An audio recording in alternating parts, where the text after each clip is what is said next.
How's it going, everybody? Easy Malforge here, bringing you a team builder video for this next battle we are doing today.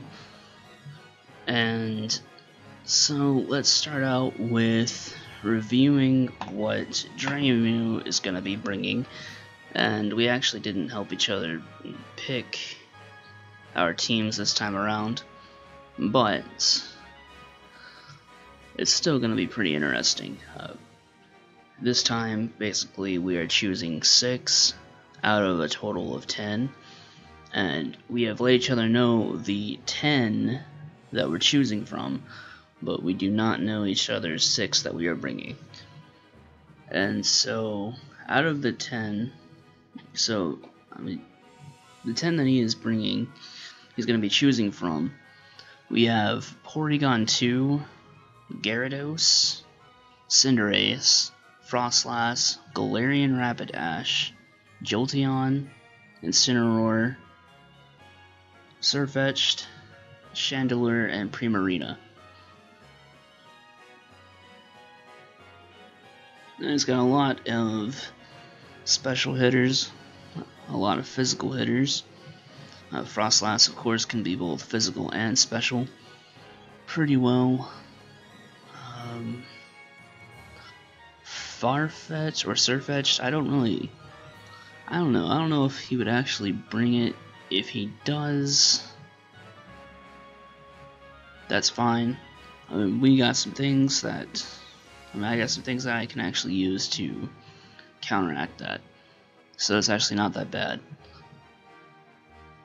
The Porygon 2 is probably going to be a bit of a problem because it's normally used as a defensive wall. It can set up dual screens, it can use Trick Room, although I don't think Trick Room will actually be used in this.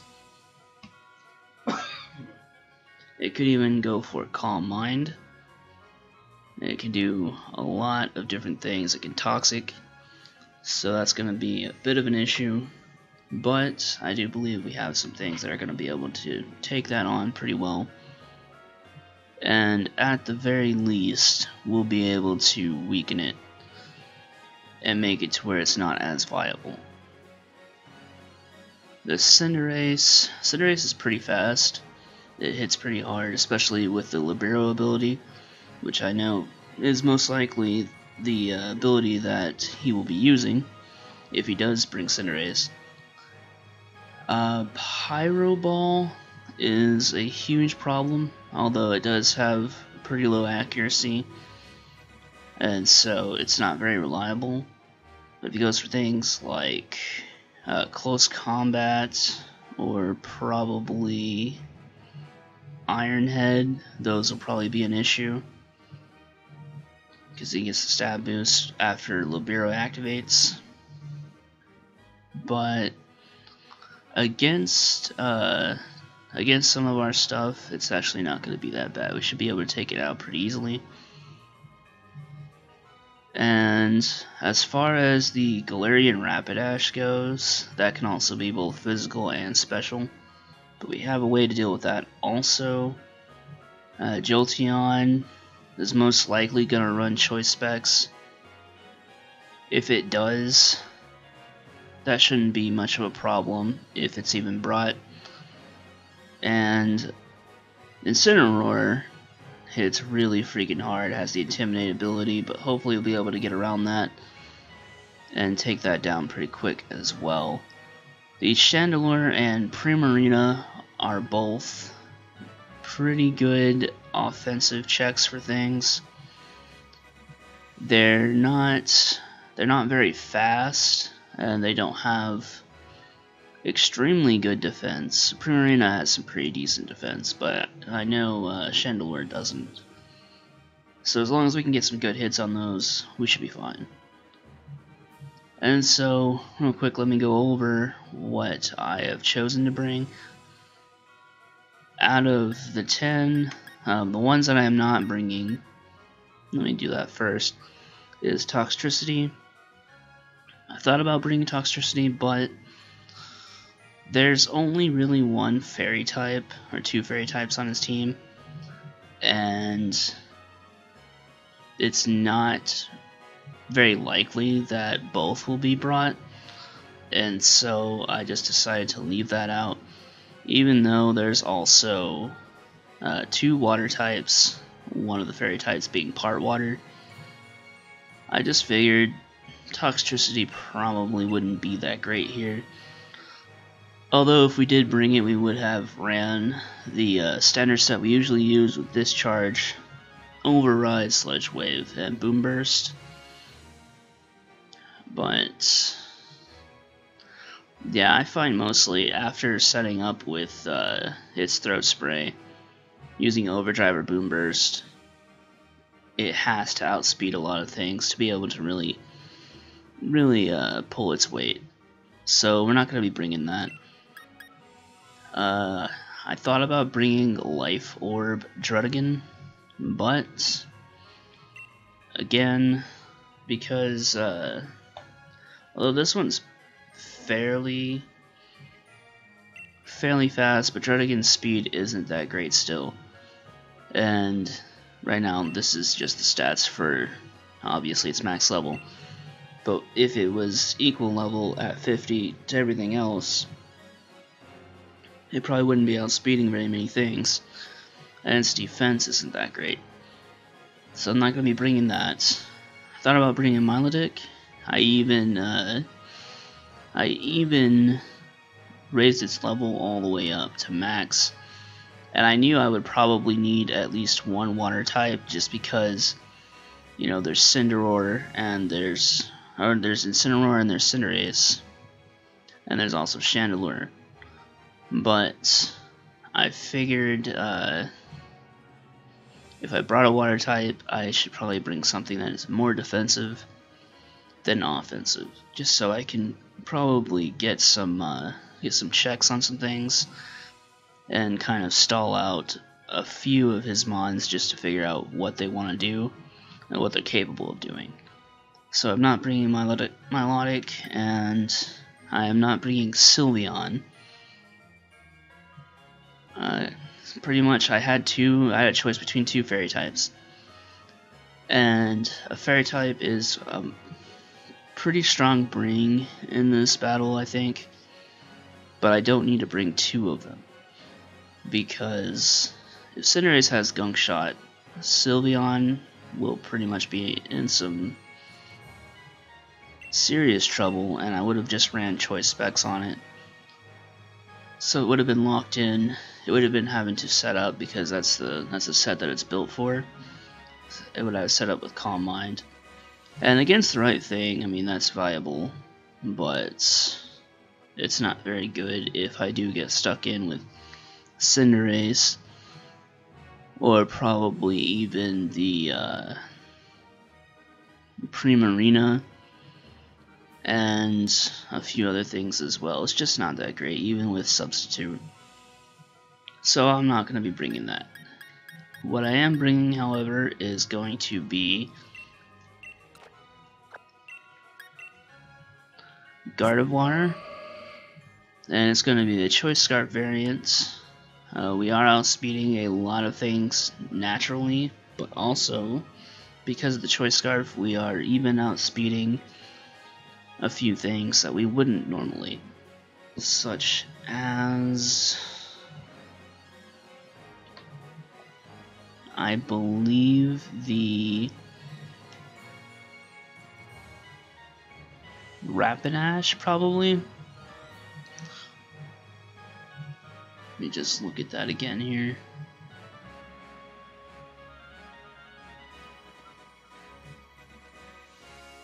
I'm pretty sure it was the Rapidash, and then we can 2-hit KO it, regardless of if it's physical or special. So we can 2-hit KO with Moonblast. And Gardevoir really does a lot of things to his team. We can take out the Surfetch'd, of course, with Psychic or Moonblast, and we're naturally faster than that.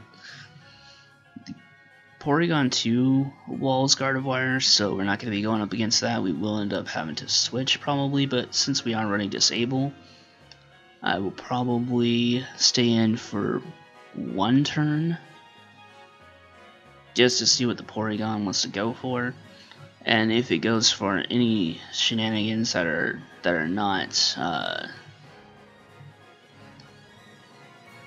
you know, something that requires only one turn to set up, such as screens. If it uses something like Calm Mind, I can disable that and switch out. And Gyarados pretty much kills us with Waterfall or Iron Head if it is holding Life Orb, so I'm not going to stay in against that. We can take on the Cinderace as long as we do not get hit with a Pyro Ball, or if we don't take an Iron Head. So we can 2-hit KO it with Psychic. And Frostlass has a chance to 1-hit KO us. If it doesn't get that 1-hit KO with Shadow Ball, which it pretty much has to be a crit. If it doesn't, then we can 2-hit KO it with Moonblast. We also 2-hit KO Jolteon with Moonblast, and Jolteon really can't do anything to Gardevoir at all. I mean, it can get us down to about half, or maybe just over our red HP. So we can take a hit, and then we can just easily take out that Jolteon. Incineroar will kill us, of course, with Flare Blitz, and we cannot kill it back. So we're not going to be sitting in on this Incineroar. Against Chandelure, Gardevoir kills. Chandelure kills Gardevoir with Shadow Ball, Overheat, and Flamethrower, unless it uses Calm Mind first. If it does, since we outspeed it, we can get 2 hits in and take it out with Psychic. And Primarina just walls us, so we are not going to be sitting in on that.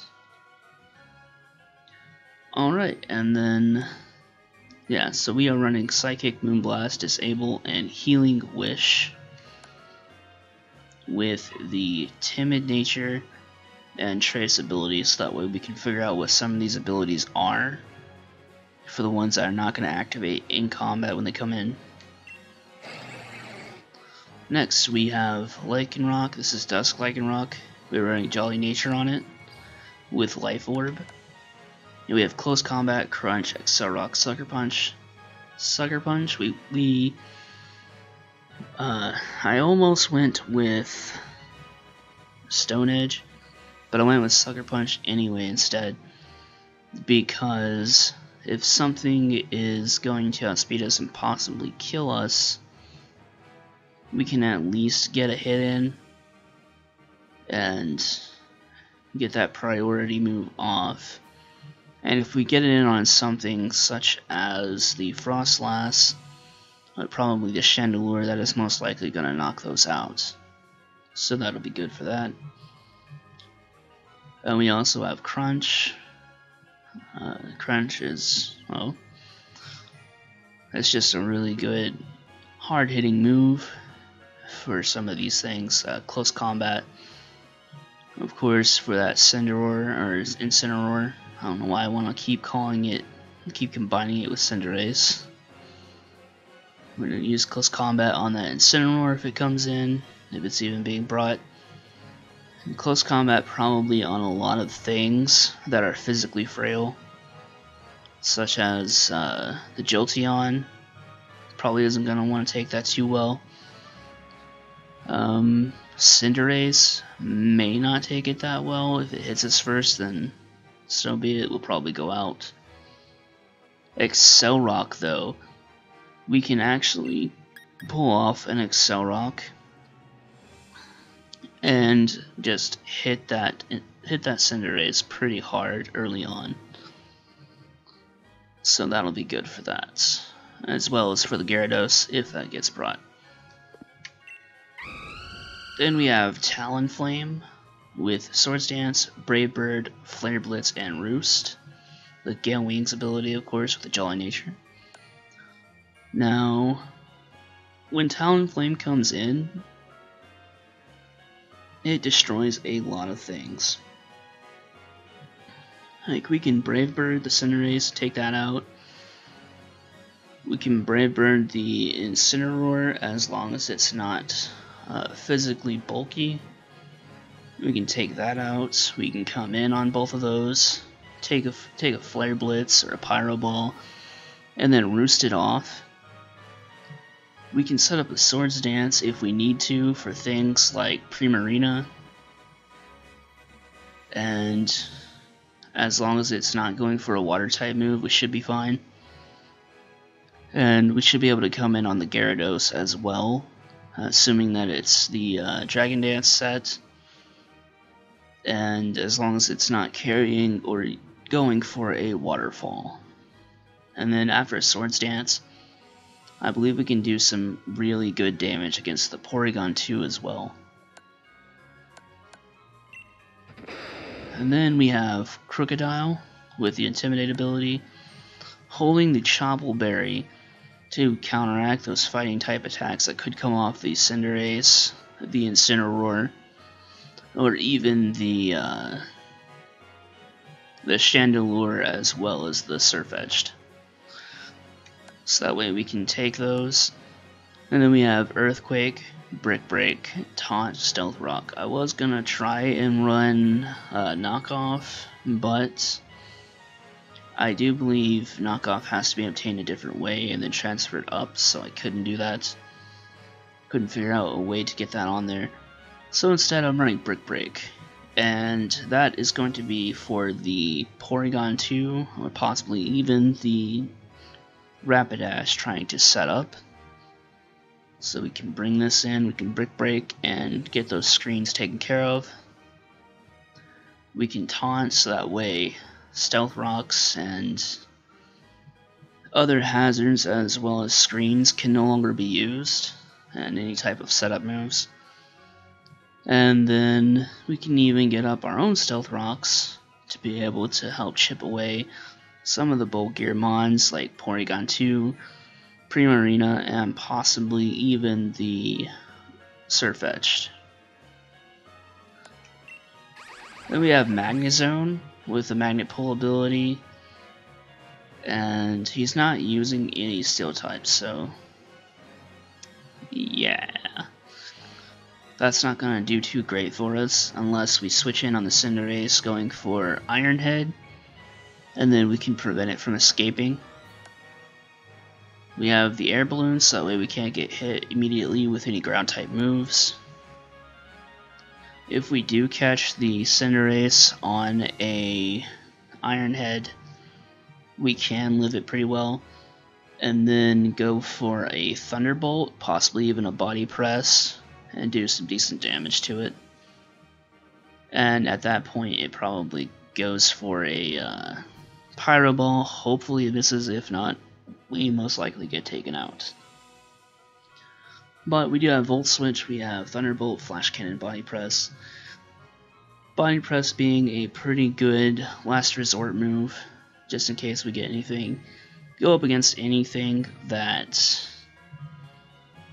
isn't doing too well on the physically defensive side. And so with as much defense as we already have, Body Press is going to be doing some pretty good chunk of damage to those type of mons. And of course that Thunderbolt and Volt Switch both dealing really good damage against the Primarina and the Gyarados if either of them are in the battle. And then we have Quagsire. And this right here, this makes up a really good balance into our team because it is such a good waller. It is the relaxed nature, so it's increasing defense over speed. We don't really need the speed at all because we can take the hits pretty well from a lot of things. We can Scald, probably get some Scald burns off on a few things, such as the Rapidash, the Gyarados, the Porygon 2 if it is doing anything physical, which I doubt, the Frost Slash, the Jolteon if that's physical, the Surfetch. We can get a Scald Burn on all of those things and kind of ruin their usefulness. But also we can Scald or Earthquake the Cinderace or Incineroar and do some decent damage to them. We can even take hits from them and recover it off. We can Toxic a few things and get them worn down as well. And we do have leftovers, so that way we can get some passive recovery along the way. But yeah, that is going to be the team here, and hopefully it does well. Oh yeah, I don't know if I even went over the fact that Talonflame's carrying heavy duty boots, and that way if rocks do get set up, we can just switch in on them anyway and not take any damage. Get a priority based Brave Bird off, and yeah, it'll be nice. But that's gonna be that, and I will see you guys on the battle video, which we'll be posting up later tonight. Thank you for watching. If you did enjoy this, and if you enjoy our battles, leave a like. Also subscribe if you're new. Make sure to check out both of our channels, and take care.